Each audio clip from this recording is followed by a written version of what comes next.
Morning. आज मैं आपको कक्षा 10 का पाठ कर चले हम फिदा एक गीत है जिसको मैं आपको आज व्याख्या करने जा रही हूँ। इस गीत को लिखने वाले हैं कैफी आज़मी। उन्होंने एक मूवी में ये गाना दिया था। हकीकत एक पिक्चर थी जिसके अंदर ये गाना था, कर चले हम फिदा जानो तन साथियों, अब तुम्हारे हवाले वतन साथियों। सांस थमती गई, नब्ज जमती गई, फिर भी बढ़ते कदम को ना रुकने दिया। कट गए सर हमारे तो कुछ गम नहीं, सर हिमालय का ना हमने झुकने दिया। बहुत ही सुंदर गीत की रचना उन्होंने की है और वो हमारा भाग्य है, सौभाग्य है कि कक्षा 10 में ये एक कविता हमारे सामने रखी है और मैं उसको आपके समक्ष प्रस्तुत कर रही हूँ। इस कविता में हमें ये बताने का प्रयास किया गया है कि सैनिक जब युद्ध भूमि में घायल अवस्था में भी होता है या मरने की अवस्था में भी होता है, तब भी उसके अंदर का जोश कम नहीं होता। तब भी वो देश के बारे में ही सोचता है। तब भी वो चाहता है कि मेरा देश सदा विजय रहे। तब भी वो चाहता है कि मेरे देश के सारे नौजवान, सारे सैनिक जो है मातृभूमि पर शहीद होने के लिए तैयार रहें। ये उसकी अभिलाषा को इतनी सुंदरता से कैफी आज़मी जी ने लिखा है कि हमारे अंदर रोम रोम में देशभक्ति समा जाती है। आइए अब हम इसकी व्याख्या पे ध्यान देते हैं।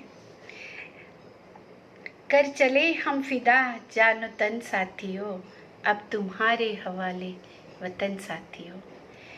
इसमें कवि कहते हैं कि हे साथियों, हम अपना जान तन सब कुछ देश पर समर्पित करके अब जाने की अवस्था में हैं। अब ये जो देश है तुम्हारे हवाले, मतलब तुम्हारे समक्ष, तुम्हारे सामने छोड़ के हम लोग इस दुनिया से जा रहे हैं। सांस थमती गई, हमारी सांसें जो हैं एकदम ख़त्म होने को हैं। नब्ज जमती गई, नब्ज भी हमारी बहुत धीरे धीरे चल रही है। फिर भी बढ़ते कदम को ना झुकने दिया, हमने रुकने दिया। हमने अपने आगे बढ़ने वाले कदमों को रोका नहीं। दुश्मन को जितनी देर तक मार सकते थे हमने मारने का प्रयास किया।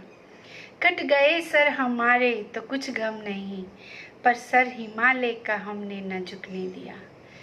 इसके लिए हम शहीद भी हो गए हैं, होने वाले हैं, तो हमें कोई गम नहीं है। किसी भी में हमारे सैनिक को इस बात का गम नहीं कि हम शहीद हो गए हैं, या उनके घर वालों को ये गम नहीं कि उनके घर वाले शहीद हो गए हैं।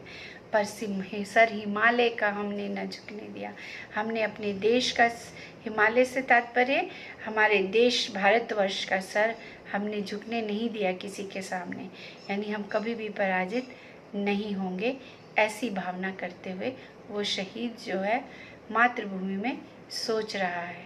और ये पैगाम किसको दे रहा है? वो आने वाली युवा पीढ़ी को और युद्ध भूमि में लड़ने वाले सैनिकों को ये अपना पैगाम दे रहा है, जो मरणोवस्था में युद्ध भूमि में एक सैनिक जो पड़ा हुआ है। आगे वो कहता है, मरते मरते रहा बाकपन साथियों, अब तुम्हारे हवाले वतन साथियों।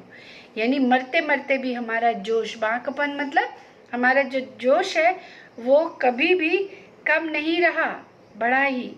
और अब ये देश तुम्हारे हवाले करके हम इस दुनिया से विदा होने वाले हैं। उसके बाद वो बोलते हैं, जिंदा रहने के मौसम बहुत है मगर, वो सैनिक बोलता है, जिंदा रहने के मौसम बहुत हैं मगर जान देने की रुत रोज आती नहीं। हुस्न और इश्क दोनों को रुसवा करे, वो जवानी जो खून में नहाती नहीं। आज धरती बनी है दुल्हन साथियों, अब तुम्हारे हवाले वतन साथियों। इसमें वो सैनिक कह रहा है कि यूँ तो अगर हम युद्ध भूमि में नहीं जाते हैं तो हम जीवन को जी सकते हैं, पर उसका क्या फ़ायदा यदि हम देश के काम ना आ सके। तो ऐसी जवानी, जान देने की रुत रोज आती नहीं। सैनिकों को वो सौभाग्य प्राप्त होता है युद्ध भूमि में अपने देश के लिए जान न्यौछावर करने का। तो ये जो अवसर है हर किसी को नहीं मिलता है। हुस्न और इश्क दोनों को रुसवा करे, ऐसी जवानी किस काम की, वो अपमानित हो जाती है जवानी जो देश के काम ना आए।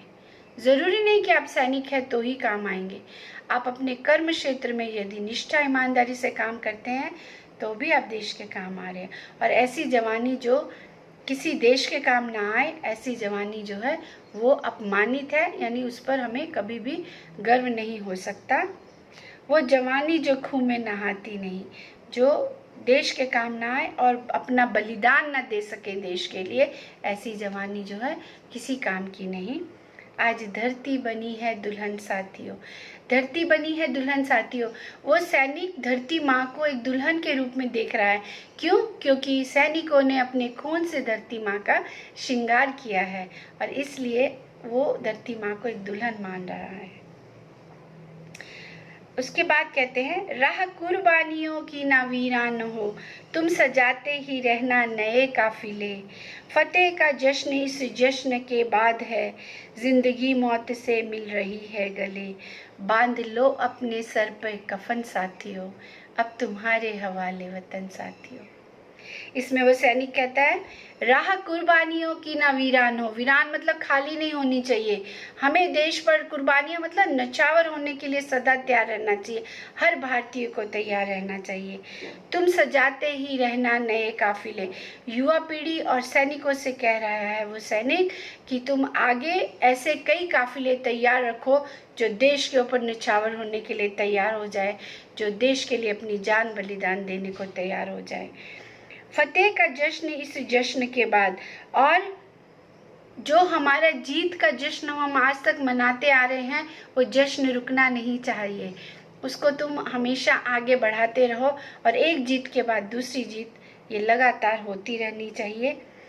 और अब वो कहता है, हम विदा लेना चाहते हैं क्योंकि ज़िंदगी मौत से मिल रही है गले। अभी हमारी ज़िंदगी मौत से गले मिलने जा रही है, अर्थात हम अब इस दुनिया से जाने वाले हैं और यही इच्छा करते हैं कि हमारा देश हमेशा जीतता रहे। बांध लो अपने सर पर कफन साथियों, अब तुम्हारे हवाले वतन साथियों। यानी देश पर निछावर होने के लिए अपने सर पर तुम कफन बांधकर सभी युवा पीढ़ी और सैनिक, पूरा देशवासी देश पर निछावर होने के लिए तैयार हो जाओ।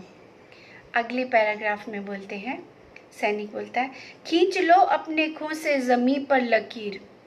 यानी एक ऐसी खून से रेखा खींच दो कि दुश्मन हमारे देश में आ ना पाए, इस तरफ आ ना पाए कोई रावण। कोई रावण मतलब कोई भी दुश्मन हमारे देश की सीमा को छू ना पाए। तोड़ दो हाथ अगर हाथ उठने लगे, वो हाथ को ही तोड़ दो जो अपने देश के ऊपर उठने को तैयार हो जाए, उस हाथ को ही तोड़ दो। छू ना पाए सीता का दामन कोई, कोई भी दुश्मन अपनी भारत माता के दामन को छू ना पाए, कोई भी अपनी सीमा रेखा में को लांघ कर ना आ पाए। राम भी तुम ही लक्ष्मण साथियों। हे सैनिकों, हे देशवासियों, हे युवा पीढ़ी, सबको ये एक संदेश दे रहा है सैनिक जो युद्ध भूमि में मरने की शैया पे पड़ा है। वो कहता है, आने वाले समय के राम भी तुम ही हो, लक्ष्मण भी तुम ही हो, नायक भी तुम ही हो। इसलिए अब ये देश तुम्हारे हवाले करके, ये वतन तुम्हारे हवाले करके अब हम इस दुनिया से विदा लेना चाहते हैं। ये एक सैनिक की अभिलाषा है जो हर भारतवासियों को समझनी चाहिए और उसके लिए तैयार भी होना चाहिए। यदि देश पे हमें गर्व नहीं तो इस जीवन का कोई भी अर्थ नहीं। यदि देश पर हमें न्यौछावर होने की इच्छा नहीं तो जीवन भी व्यर्थ है। यही मनोकामना करें और आगे बढ़ें। देश का सर जो है गर्व से ऊपर रहे सदा। जय हिंद, जय भारत।